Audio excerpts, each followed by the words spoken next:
let's go into the Mira Drovanna spreadsheet.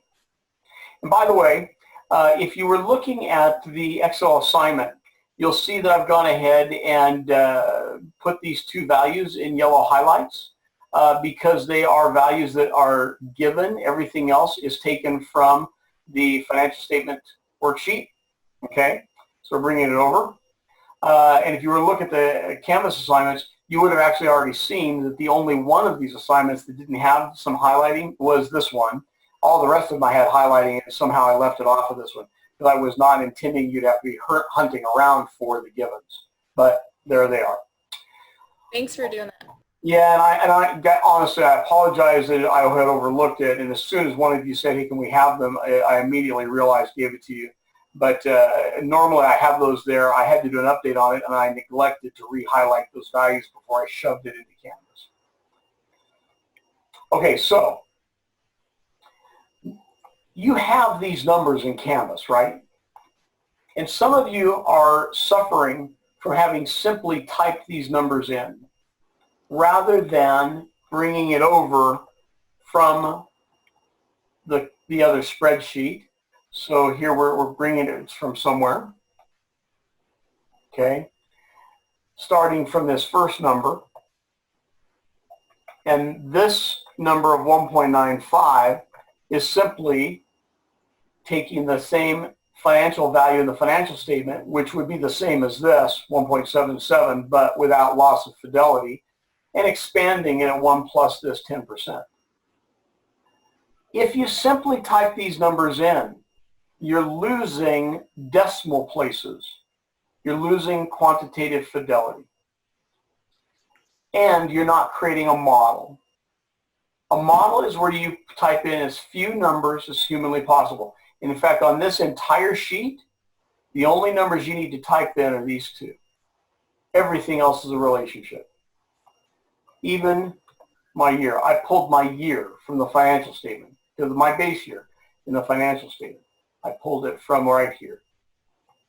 Okay? So you want to do everything you can to not lose fidelity and to not have to type in more than is necessary the next time you use this model. Yeah, we're using it for Mira Drovanna right now, but Shenzhen may need to use it to help the senior executive vice president of the company understand why he wants to put in a new production line. And he doesn't want to have to create all the math again. He wants to use the model or the template that he created years before and is now used over and over again. So is it okay if you already put numbers on, like, on the top? Like I took EPGV and VAC from my previous assignment, and I just wrote those numbers. I didn't recalculate them again. Is that okay? I wouldn't recalculate them again, Diana. I would reference them from where they were calculated. So this one, for example, I'm pulling from my financial statement in cell 057. So let's go over there. Cell 057 is right down here. Well, here I reference it from cell K32, which is right here. And K32, I did the math. How do you reference those? Do you just copy, and then? It's even easier than that. Equal, and then the place it came from. So I put in the equal sign, and then I go up and click on the cell. That's a cell reference. That's a cell reference. So even though I may have that number 3, 4, 5 times that I may use throughout all of this, I only created it once. I just reference it all of the times because I'm lazy or I'm strategic. I'll let you choose which, okay? So I would tell you that to do this worksheet right, it's in a workbook in which your financial statement is the first tab in that workbook, and then your Excel assignment 2 is the second tab. I've got this other one in the middle because this is where I pulled just the values only for you that you used, okay? And we're building a model within a singular workbook of multiple worksheets the cross-reference and let us either be lazy or strategic, you choose. It lets us be more accurate as you're finding out. Because if you type the numbers in, you find you lose quantitative fidelity, and the numbers you get as outputs are different than they should or could be.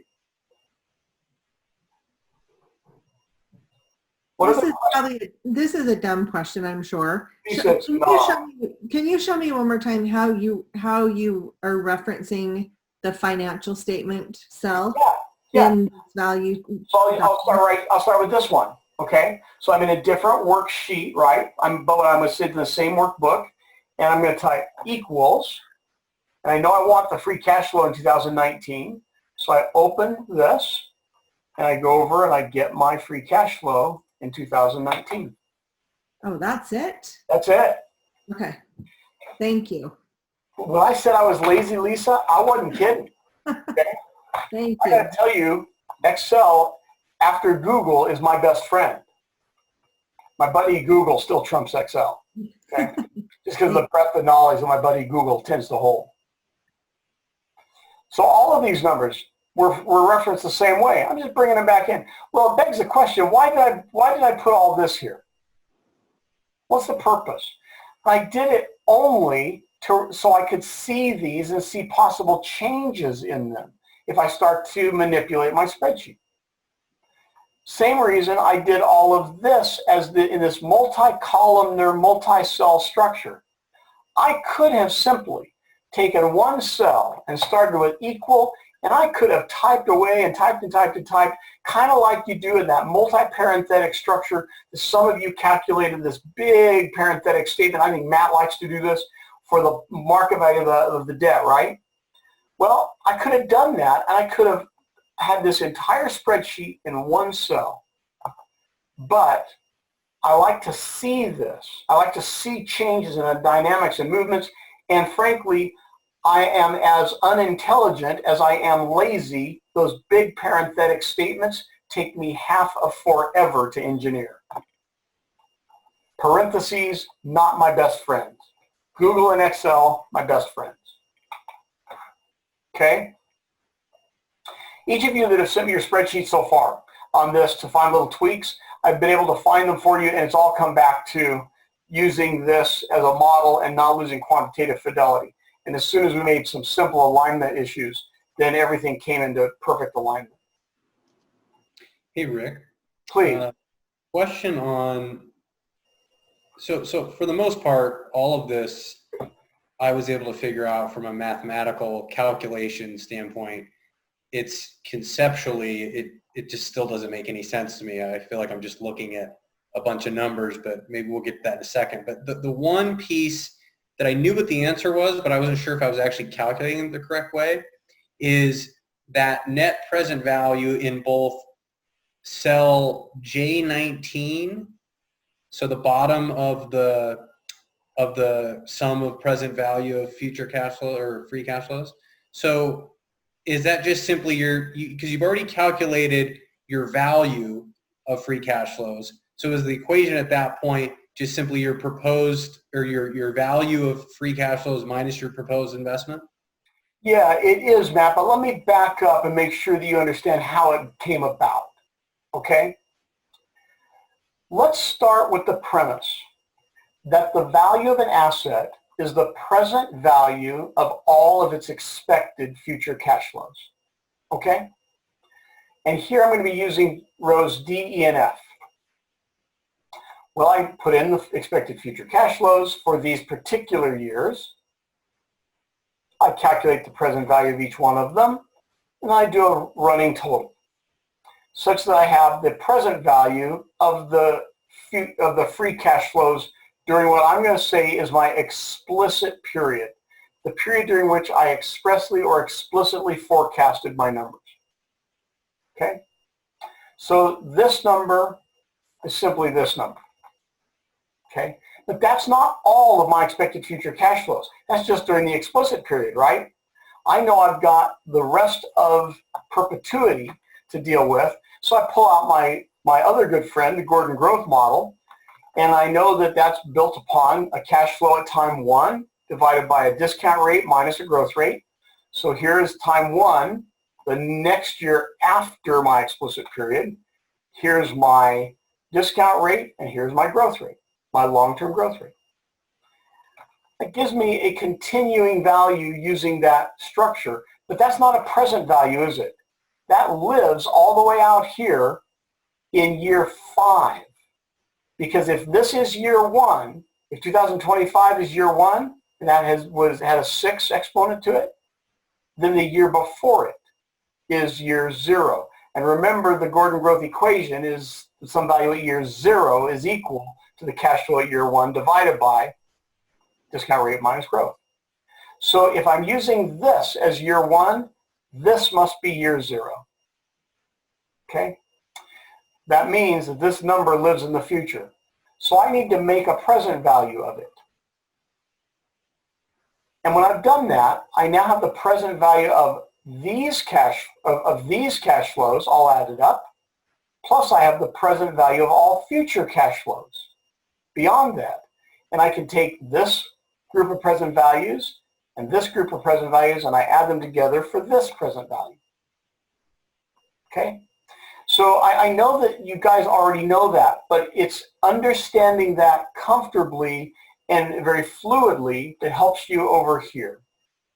So now I want to think about what's the intuition behind this column, because that's what you're asking about, isn't it, Matt?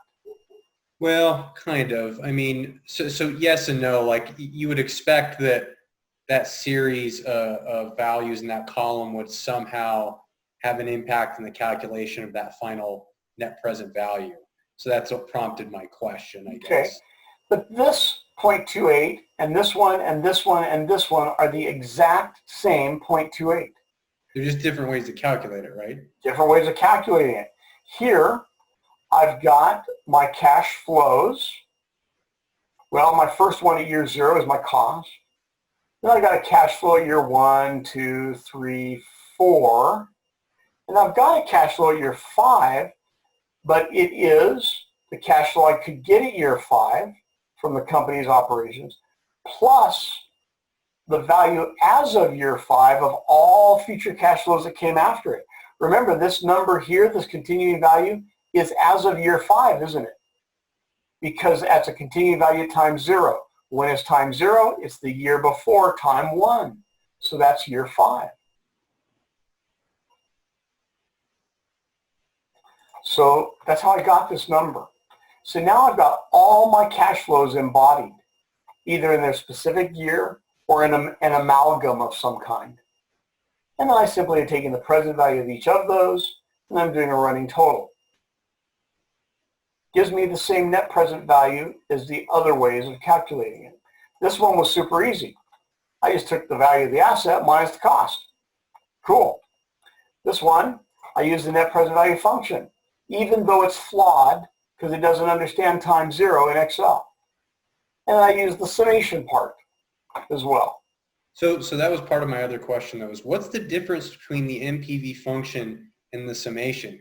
Because I went back and watched the video, and I swear, like, they look like the exact same formula to me. What am I missing? You know, they actually do at the moment, because this one should have simply referenced to here. I'm sure that as I was working with students at one point on it, I changed the cell reference. So here, we've got the present value of the benefits minus the present value of the cost. Right. Here we use the net present value structure.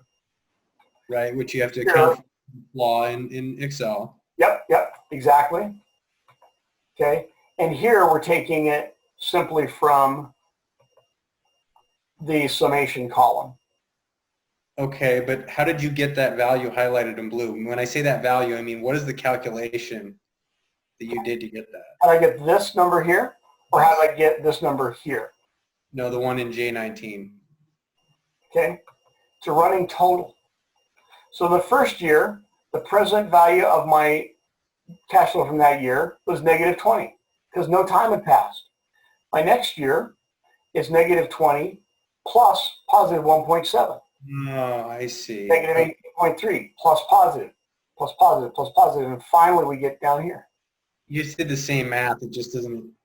So I think the thing that's tricky about that, once you get past that explicit period, you have to put some sort of value from a valuation standpoint, right? But you're basically just saying, here's my estimate beyond this explicit period, right? You're not even saying for the next 5 years after the explicit or 10 years. You're just saying sometime after. Yeah. And so you're basically you're saying, okay, I'm taking that 13.59, or sorry, the 13.87, and I'm minusing off that 13.59 because I'm past, well, not past, but I'm pretty much at the end of where that explicit period is. Yes.